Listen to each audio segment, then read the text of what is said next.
Hello दोस्तों, स्वागत है आप सभी का आपके अपने यूट्यूब चैनल वर्धन एकेडमी पर। तो दोस्तों, डीएलएड फर्स्ट सेमेस्टर की जो हमारी एजुकेशन की बुक चल रही है, उसमें आज की इस वीडियो में हम लोग 14 चैप्टर डिस्कस करेंगे। ठीक है, तो 13 तक के हो चुका था। अब इसमें जो 14 चैप्टर है उसमें हम देखेंगे कि उसमें क्या बात बताएगी, क्योंकि इसमें छोटे छोटे जो टॉपिक्स हैं, छोटे छोटे पॉइंट्स हैं, उन्हीं को ही डिस्कस करना है। ठीक है, तो चलिए स्टार्ट करते हैं। ठीक है, तो ये नेक्स्ट जो चैप्टर है 14, वो है रुचि यानी इंटरेस्ट। ठीक है, तो चलिए देखते हैं कि अगर कोई भी सब्जेक्ट हम सीखना चाह रहे हैं या कोई भी सब्जेक्ट की ही यहाँ बात नहीं की जा रही है, कोई भी काम हम सीखना चाह रहे हैं तो उसमें हमारा इंटरेस्ट होना बहुत ज़रूरी है। ठीक है, कोई बच्चे ऐसे होते हैं जिनका सिंगिंग में इंटरेस्ट है, तो वो सिंगिंग ही सीखना चाह रहे हैं, वो उनको पढ़ाई में इंटरेस्ट नहीं है। ठीक है, तो ज़बरदस्ती हम उनको किसी इंजीनियर या डॉक्टर नहीं बना सकते।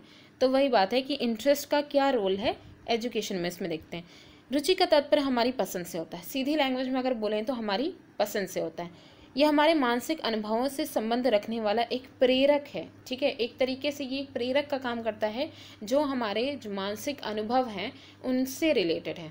ठीक है, अब जैसे यहाँ पे मैकडूगल हैं, उन्होंने रुचि के बारे में क्या कहा? रुचि दिया हुआ अवधान है और अवधान रुचि का क्रियात्मक रूप है। ठीक है, मतलब इंटरेस्ट की अगर हम बात करें तो इंटरेस्ट वही है कि किसी भी काम में अगर हमको इंटरेस्ट है तभी हम उस फील्ड में आगे बढ़ेंगे और हम वो कोशिश करेंगे उसको करने की। ठीक है, उसका एक क्रियात्मक रूप उसको मिलेगा। क्रो एंड क्रो क्या कहते हैं? रुचि एक प्रेरक शक्ति है जो हमें किसी व्यक्ति, वस्तु या क्रिया के प्रति ध्यान देने के लिए प्रेरित करती है। तो ये एक मोटिवेशन पावर है, मोटिवेशनल पावर की तरह इंटरेस्ट होता है, जो व्यक्ति हो, वस्तु हो या क्रिया हो, उसकी तरफ फोकस यानी अटेंशन बनाए रखने के लिए प्रेरित करती है। तो देखा जाए तो जो इंटरेस्ट होती है वो आपकी मोटिवेशन और जो अटेंशन है, इन दोनों के लिए ही इम्पॉर्टेंट है। ठीक है, रॉस के अनुसार क्या है? जो वस्तु हमारे साथ अत्यधिक संबंधित होती है उसके प्रति हमारी रुचि होती है। बहुत से ऐसे बच्चे होते हैं जिनको वो खेल खेलते हैं, अक्सर उनको मौके मिलते रहते हैं खेल खेलने के, फिर उनका कुछ ऐसे खेल में बहुत ज़्यादा इंटरेस्ट होता है जिसका आगे स्कोप भी है, यानी उसमें उनका फ्यूचर बन सकता है। तो उसमें क्या होगा कि उससे रिलेटेड अब उनकी जो इंटरेस्ट है वो और ज़्यादा बढ़ता जाएगा, फिर वो उसी फील्ड में ही आगे काम करते रहेंगे। इसमें जो फैमिली बैकग्राउंड है इसका भी काफ़ी रोल होता है। ठीक है, अब ये जो डेफिनेशन हम लोग ने पढ़ी, अर्थ पढ़ा, इससे जो तथ्य सामने आ रहे हैं वो क्या है? रुचि जो है वो मनुष्य की मानसिक संरचना है। ठीक है, तो ये जो इंटरेस्ट है वो हम मन से जब सोचते हैं तभी तो हमें इंटरेस्ट आता है।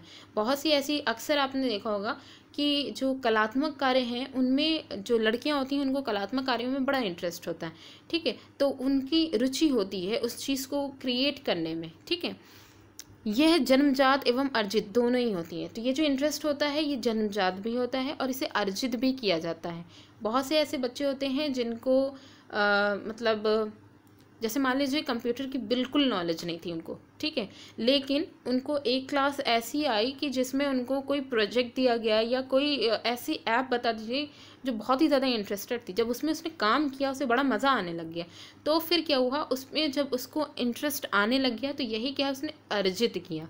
ठीक है, मनुष्य में रुचियों का विकास जीवन पर्यंत चलता रहता है। तो ये जो रुचि, जो इंटरेस्ट का जो डेवलपमेंट है वो जीवन पर्यंत रहता है। मनुष्य में रुचि में परिवर्तन होता रहता है, इंटरेस्ट में चेंज होता रहता है। बहुत से ऐसे रहते हैं जिनको जो है स्टार्टिंग से उन्हें इंजीनियर, मैथ्स बहुत पसंद होती है, लेकिन एक स्टेट ऐसी आती है कि जिसमें जो है वो डिसाइड कर लेते हैं कि हमें डॉक्टर बनना है। परिस्थितियाँ भी डिपेंड जो है उनको उनके अंदर इंटरेस्ट जगा देती हैं। तो ये सारी चीज़ें हैं कि रुचियाँ परिवर्तित होती रहती हैं। रुचि सीखने में आने वाली समस्याओं को दूर करती हैं, जैसे कि थकावट है। ठीक है, तो ये सारी चीज़ें जो होती हैं इसमें जो इंटरेस्ट होता है ये इन सब को दूर करने में, ये जो बाधाएं हैं इनको दूर करती है। हमारी रुचियों का संबंध हमारी आवश्यकताओं, लक्ष्यों तथा इच्छाओं से होता है।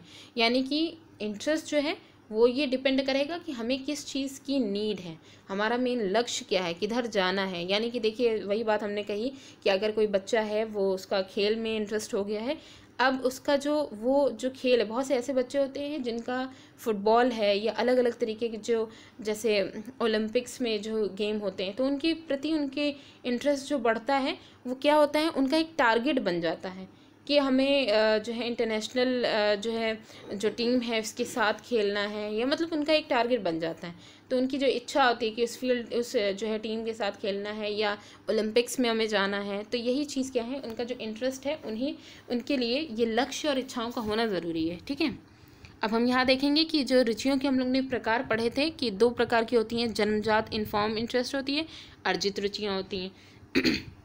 तो देखिए जन्मजात क्या होती है। जो रुचि अपने आप ही उत्पन्न होती है, जिसका आधार मनुष्य की जन्मजात प्रवृत्तियाँ जो होती हैं वो रहती हैं, उससे जन्मजात या नैसर्गिक रुचि कहते हैं। तो नैसर्गिक की बात, ये जो टर्म यूज़ किया है ये कई बार पूछा गया है। नैसर्गिक रुचि किसे कहेंगे, जिनका जन्मजात जो प्रवृत्तियाँ हैं उससे रिलेशन होता है। जैसे खाने में रुचि, बहुत से ऐसे होते हैं जिनका जन्मजात ये जो है इंटरेस्ट होता है कि उन्हें किस चीज़ में, किस तरीके के खाने में या कौन से खाने में या हर तरीके का खाना खाने में जो है उनको इंटरेस्ट रहता है।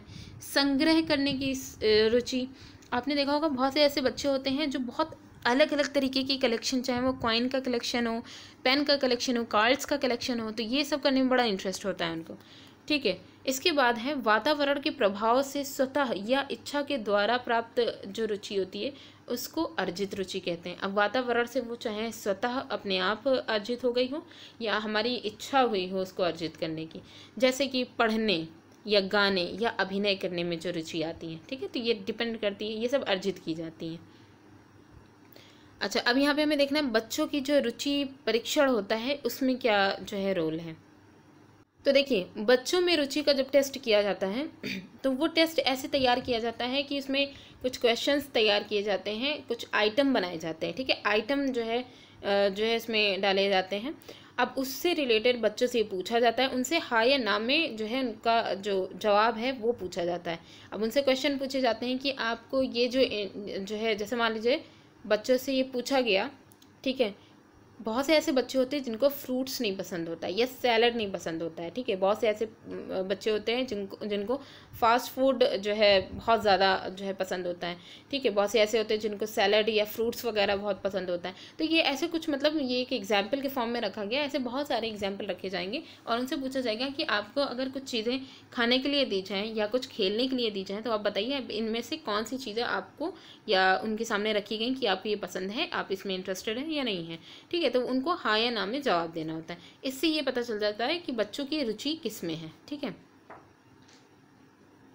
तो अब यहाँ पे देखिए शिक्षा के क्षेत्र में अगर रुचि परीक्षण किए जाएं तो उसका क्या बेनिफिट है।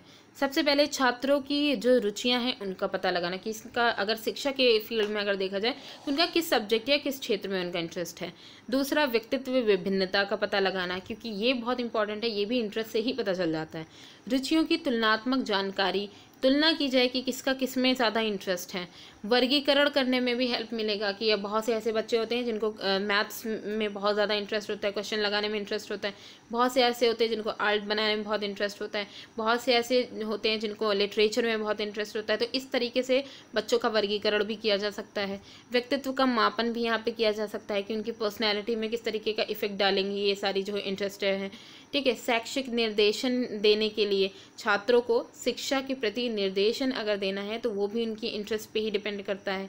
व्यावसायिक निर्देशन देना है, बहुत से ऐसे बच्चे हैं जिनको आर्ट बहुत पसंद है, अब वो फ्यूचर में जा कर के कैसे वो अपने फ्यूचर को जो है निखारेंगे, वो अपने लिए मतलब फ्यूचर में अपनी फील्ड कैसे बनाएंगे, तो उनको अलग अलग तरीके की आर्ट्स की फील्ड बताई जाती हैं। तो इस तरीके से व्यावसायिक निर्देशन, शैक्षिक निर्देशन उनको उनकी रुचि के जो है आधार पर उनको प्रोवाइड किए जाते हैं। छात्रों की रुचियों में उनकी आयु, परिस्थितियों, अनुभवों एवं आवश्यकताओं के आधार पर परिवर्तन होता रहता है। उनकी जो इंटरेस्ट होती है उसमें ये सारी चीज़ें जो होती हैं वो सब इफेक्ट डालती हैं। ठीक है, इसके बाद देखिए बच्चों में रुचि उत्पन्न करने की जो विधियां तथा अधिगम में उनका महत्व क्या है। अब बच्चों में इंटरेस्ट को उत्पन्न करना है और साथ ही साथ उनके सीखने में उनका क्या रोल है ये भी देखना है। ठीक है, तो चलिए देखते हैं यहाँ पे कुछ महत्वपूर्ण बातें हैं जिन पर हमें ध्यान देना ज़रूरी। अब जैसे मान लीजिए कोई विषय है, उसे अगर हमें पढ़ाना है तो बालकों के दृष्टिकोण से परिचित होना चाहिए। ठीक है, उस विषय के प्रति बालकों का क्या सोचना है ये बहुत इंपॉर्टेंट है। ठीक है, अब ऐसा विषय है जिसमें हमें ये नहीं पता है कि ये जो सब्जेक्ट है इसको हम अगर पढ़ा रहे हैं तो बच्चों की इस समय स्थिति क्या होगी, क्या वो सो जाएंगे सारे। तो ये भी एक डिपेंड करता है कि पढ़ाते समय हमें इस चीज़ का ध्यान रखना चाहिए, और खासकर जो हमारा तरीका है वो भी इम्पोर्टेंट होना चाहिए। दूसरा है बच्चों की कठिनाई का निवारण। जो भी चीज़ हम अगर पढ़ा रहे हैं या उनकी हेल्प कर रहे हैं तो उनकी जो प्रॉब्लम आ रही है उसका सोल्यूशन निकालना है। फिर है मनोरंजन, खेल द्वारा ध्यान आकर्षित करना। ठीक है, तो यहाँ पे जो इंटरेस्ट है, ये जो खेल वगैरह जो है इनके द्वारा, ये जो तरीके होते हैं इनके द्वारा भी रुचि को, तो यहाँ पे देखिए यहाँ बोला गया है ध्यान व रुचि केंद्रित ना होने पर। अब जैसे मान लीजिए कोई सब्जेक्ट है या कोई ऐसा पार्ट है, ठीक है, जिसमें बच्चों को बिल्कुल भी इंटरेस्ट नहीं आ रहा या पढ़ने में उनको कोई इंटरेस्ट नहीं आ रहा है स्कूल में, ठीक है, तो अब क्या किया जाए, तो उनके जो इंटरेस्ट है, उनकी जो एनर्जी एकदम लूज़ हो गई है, उसको बढ़ाने के लिए मनोरंजन या खेल कराया जाए। ठीक है, मनोरंजन या खेल के द्वारा अगर वही चीज़ जैसे कोई पोएम है वो उनको लर्न करानी है, तो जो है ये मनोरंजन के द्वारा अगर उनको जो है वो लर्न कराई जाए तो उनका ध्यान आकर्षित होगा इसकी तरफ। ठीक है, इसके बाद यहाँ बोला गया है विषय पढ़ाते समय स्थूल दृश्य श्रव्य साधनों का प्रयोग किया जाए। जैसे बड़े क्लास के जो बच्चे होते हैं उनको अगर सेल के बारे में हमें पढ़ाना है या एनिमल्स की वैरायटीज़ के बारे में उन्हें बताना है, तो प्रोजेक्टर के द्वारा अगर हम उन्हें दिखा भी दें तो वो ज़्यादा उनको जो है अच्छी तरीके से समझ में आएगा, और फिर उनको अगर देख रहे हैं, उनकी एक्टिविटीज़ को देख रहे हैं तो उनका जो है ध्यान भी केंद्रित रहेगा। ठीक है, इसके बाद है जैसे अब यहाँ पे बताया गया है कि शिक्षण विधियों की अगर बात करें, जैसे शिशु हैं, ठीक है, उन्हें अगर हमें सिखाना है, छोटे बच्चे जो होते हैं उनको हम खेल विधि द्वारा, क्योंकि बच्चों का ज़्यादा इंटरेस्ट जो छोटे होते हैं उनको खेल में ही आता है, तो खेल विधि द्वारा हम उनको सिखा सकते हैं। बालक जो हैं उनको कार्य विधि द्वारा, अब कोई टास्क उनको दिए जाए, उनसे कार्य करवाया जाए तो कार्य विधि द्वारा उनको सिखा सकते हैं। किशोरों की अगर बात किया जाए तो समस्या समाधान विधि, यानी उनको प्रॉब्लम्स दी जाए और वो उसका सोल्यूशन निकालें, तो ये प्रॉब्लम सोल्यूशन के द्वारा जो है उनको सिखाया जा सकता है। युवक जो होते हैं उनके लिए व्याख्यान युवक जो होते हैं ये सारी स्थिति से गुजर चुके होते हैं, इस वजह से उनको सिखाना अगर है तो उनको ऐसे टॉपिक दिए जाए कि जिसके बारे में वो कितनी ज़्यादा शब्दों का प्रयोग कर सकते हैं, उसमें कितना ज़्यादा वो तर्क वितर्क कर सकते हैं। वाद विवाद विधि जो होती है ये उनके लिए बहुत अच्छी होती है। ठीक है, तो ये सारी चीज़ें होती हैं। इसके अलावा देखिए शिक्षण के साथ साथ बच्चों को उनके परिवेश एवं नई नई चीज़ों की भी जानकारी देनी चाहिए। अब जैसे मान लीजिए ईवीएस पढ़ाई जा रही है बच्चों को, ठीक है, ईवीएस उनको जो सब्जेक्ट बुक में पढ़ाया जा रहा है, अगर उनको भ्रमण करा करके वो चीज़ दिखाई भी जाए, अब ईवीएस में प्लांट की बारी आई, प्लांट पढ़ाया जा रहा है, गार्डन में ले जा करके प्लांट को पढ़ाने के साथ साथ उनको सारी इनके जो पार्ट हैं वो भी बता दिए जाएँ तो वो और अच्छे से उनको आ जाएगा। ठीक है, इसके बाद एक कठिन और नीरस विषय को सरल और रुचिकर ढंग से अगर प्रस्तुत किया जाए तो ये भी जो है उनके लिए बहुत प्रभावकारी रहेगा। कक्षा में बच्चों से अधिक सहभागिता कराए जाएं, यानी जितने भी काम कराए जा रहे हैं, अब वो चाहे प्रोजेक्ट वर्क है या फिर जो है जैसे मतलब उनको स्टैंड करके उनको किसी टॉपिक पे बोलना है, तो मोस्टली ऐसा काम करना चाहिए कि उनका पार्टिसिपेंट बहुत ज़रूरी है, हर एक एक्टिविटीज़ में उनका पार्टिसिपेट करना बहुत ज़रूरी होगा। ठीक है, तो ये सारी चीज़ें जो है भी ध्यान रखी जाएँ। इसके अलावा सबसे इम्पॉर्टेंट पार्ट तो ये होता है भ्रमण पर ले जाएँ। जैसे मान लीजिए बच्चों जैसे अब यहाँ पे किशोरों की बात करें, ठीक है, तो उनको कोई जो है एक टॉपिक दिया जा रहा है, जैसे उनको ताजमहल के बारे में ऐसे लिखना है, ठीक है, या ऐसे कहीं मान लीजिए ऐसे कंपटीशन होना है, तो ऐसे कंपटीशन से पहले ही उनको एक जो है ट्रिप पे ले गए और वहाँ पे जिस टॉपिक पे उनको लिखवाना था, कुछ मतलब ऐसे ही कुछ जगहें उनको जो स्पेशल जो जगहें थी वहाँ पे उनको दिखा दिए, उनको घुमा दिया गया। तो इससे क्या हुआ कि उनकी जो एक मतलब इंटरेस्ट तो हुआ ही, तो घूमने को मिला, काफ़ी मज़ा भी आया, दूसरा वो सारी इमेजेस उनके माइंड में पूरी तरीके से एकदम छप गई। अब वो अगर लिखेंगे तो वो आसानी से लिख सकते हैं। थकान होने पर जो बच्चे हैं उनको पूरी तरीके से आराम देना चाहिए। छोटे बच्चों को तो अक्सर करके उनको जो है एकदम रिलैक्स दे देना चाहिए, चाहे वो लेटें या मतलब आराम से उनको रिलैक्स देना चाहिए, उसके बाद ही उनको पढ़ाना चाहिए। बच्चों को समय समय पर पुरस्कार और प्रमाण पत्र ज़रूर देना चाहिए। अक्सर ये जो रिज़ल्ट रखा जाता है उसका मकसद ही यही होता है कि रिज़ल्ट के द्वारा बच्चों को एक तरीके से इंटरेस्ट जगाया जाता है। अगर रिज़ल्ट अच्छा है, अब इसका डिपेंड ये करता है ना कि जो है अगर अच्छा आया है तो मोटिवेट होगा कि नेक्स्ट क्लास हमें मिलेगी, और ये भी कि हमें क्लास में इतना अच्छा परफॉर्मेंस मिला है, तो बच्चे को आगे बढ़ने में काफ़ी जो है मोटिवेशन मिलता है। ठीक है, तो ये चीज़ हो गई। अच्छा, यहाँ पे एक बात और बताई जा रही है, अब ये जो शिक्षक है, शिक्षक पे भी डिपेंड करता है। मान लीजिए टीचर है, टीचर अगर फुर्तीला है, बहुत ज़्यादा इंटरेस्टेड है, चार्मिंग है, ठीक है, किसी भी टॉपिक को अगर वो पढ़ा रहा है, वो खुद इतना इंटरेस्टेड है, खुद इतना फुर्तीला है, तो जाहिर है उसकी क्लास में उसका जो इफेक्ट है वो बहुत पॉजिटिव पड़ेगा। ठीक है, अब सो रहे हैं, टीचर ही एकदम सो करके बोल रहे हैं, तो बच्चे तो जाहिर है वो सो ही जाएंगे। इसके बाद है शिक्षक प्रशिक्षु का अगर व्यवहार की बात करें तो बच्चों को कठोर या दंडनीय मतलब दंड देने के स्थान पर उनके प्रेम या सहानुभूति के साथ उनके साथ व्यवहार करें। ठीक है, तो ये था इंटरेस्ट को जो है कैसे जो है रुचि को उत्पन्न किया जा सकता है बालकों में। ध्यान एवं रुचि का संबंध क्या है, ये जो अभी हम लोग ने पढ़ा था अटेंशन, उसका और रुचि में क्या संबंध है, तो बहुत घनिष्ठ संबंध है। ठीक है, क्योंकि देखिए यहाँ पे व्यक्ति की जिसमें रुचि होती है उसी में ही उसका ध्यान केंद्रित होता है, यही सबसे इम्पोर्टेंट यहाँ पे बात है। ठीक है, अगर इंटरेस्ट होगा तभी वो उस पर ध्यान देगा। यहाँ पे मैकडूगल क्या कह रहे हैं, रुचि गुप्त ध्यान है और ध्यान सक्रिय रुचि है। ठीक है, रुचि क्या होती है, गुप्त ध्यान है। अब किसी बच्चे का किस में इंटरेस्ट है नहीं पता चल सकता जब तक कि हम उसको एक्सपेरिमेंटली देख ना लें। वही अगर ध्यान की बात करें तो ये एक सक्रिय रुचि है। ठीक है, एक इंटरेस्ट है जिसमें कोई बच्चा किसी काम में अगर वो अटेंशन अपना दे रहा है पूरी तरीके से, तो जाहिर है उसका इसमें इंटरेस्ट होगा। ठीक है, तो ये चीज़ हो जाएगी। इसके बाद इस प्रकार रुचि तथा ध्यान के संबंध में 3 प्रमुख बातें जो बहुत ज़्यादा प्रचलित है। इसमें पहला है ध्यान रुचि पर आधारित है। ठीक है, अटेंशन तभी होगा जब उस सब्जेक्ट में उसका इंटरेस्ट होगा। रुचि ध्यान पर आधारित है, रुचि भी जो इंटरेस्ट है वो भी अटेंशन पर आधारित है। क्योंकि मान लीजिए अगर कोई बच्चा है उसको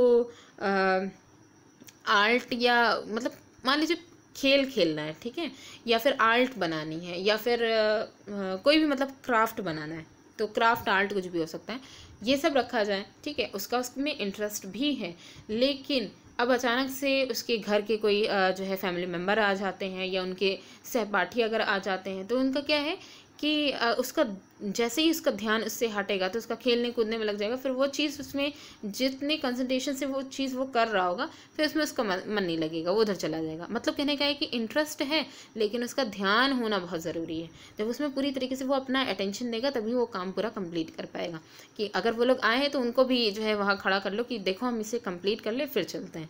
ये दोनों एक ही सिक्के के 2 पहलू की तरह होते हैं। ठीक है, तो ये 3 कुछ बातें हैं जो कि रुचि या ध्यान से संबंधित हैं। तो दोस्तों ये जो चैप्टर था इंटरेस्ट वाला वो यहाँ पे कंप्लीट हो जाता है। ठीक है, तो इसके बाद सिर्फ एक चैप्टर बचता है, तो चलिए फिर उसे भी डिस्कस कर लेंगे नेक्स्ट वीडियो में। वीडियो कैसी लगी कमेंट करके ज़रूर बताइएगा। Thanks for watching.